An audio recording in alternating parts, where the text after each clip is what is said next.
ನಾಪೋಕ್ಲುವಿನಲ್ಲಿ ಬುಧವಾರ ಸಂಜೆ ಸುರಿದ ಭಾರೀ ಗಾಳಿ ಮಳೆಗೆ ಚೆರಿಯಪರಂಬುವಿನಲ್ಲಿ ಮನೆಯ ಮೇಲ್ಛಾವಣಿಗೆ ಅಳವಡಿಸಿದ್ದ ಶೀಟ್ಗಳು ಹಾರಿ ಹೋಗಿದ್ದಲ್ಲದೆ ನಾಪೋಕ್ಲು ಪೊಲೀಸ್ ಠಾಣಾ ಮೈದಾನದಲ್ಲಿ ನಿಲ್ಲಿಸಿದ್ದ ಆಟೋ ರಿಕ್ಷಾ ಮೇಲೆ ಮರ ಬಿದ್ದ ಘಟನೆ ಕೂಡ ನಡೆದಿದ್ದು ಅಪಾರ ನಷ್ಟ ಉಂಟಾಗಿದೆ. ಚೆರಿಯಪರಂಬು ಗ್ರಾಮದ ನಿವಾಸಿ ಪರವಂಡ ಹಸೈನಾರ್ ಎಂಬುವವರ ಮನೆಯ ಮೇಲ್ಛಾವಣಿಗೆ ಅಳವಡಿಸಿದ್ದ 10ಕ್ಕೂ ಅಧಿಕ ಶೀಟ್ಗಳು ನಾಪೋಕ್ಲು ವ್ಯಾಪ್ತಿಯಲ್ಲಿ ಬುಧವಾರ ಸಂಜೆ ಸುರಿದ ಭಾರೀ ಗಾಳಿ ಮಳೆಗೆ ಹಾರಿ ಹೋಗಿದ್ದು ಅಪಾರ ನಷ್ಟ ಉಂಟಾಗಿದೆ.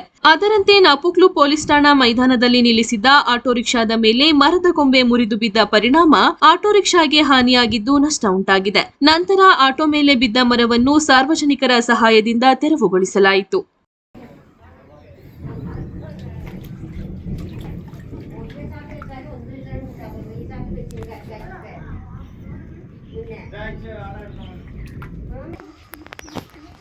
കാണുന്നല്ലോ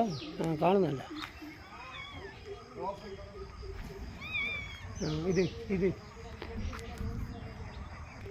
ഡാച്ചറിന് വിട്ടുവിടും.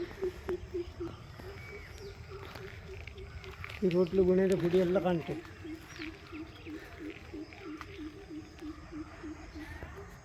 മതിയല്ലേ?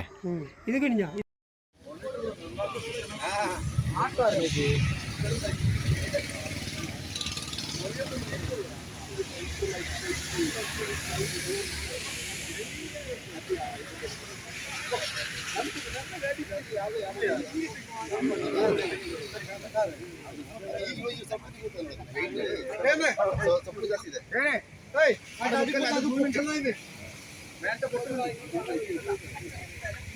അതാണ് സ്കൂട്ടി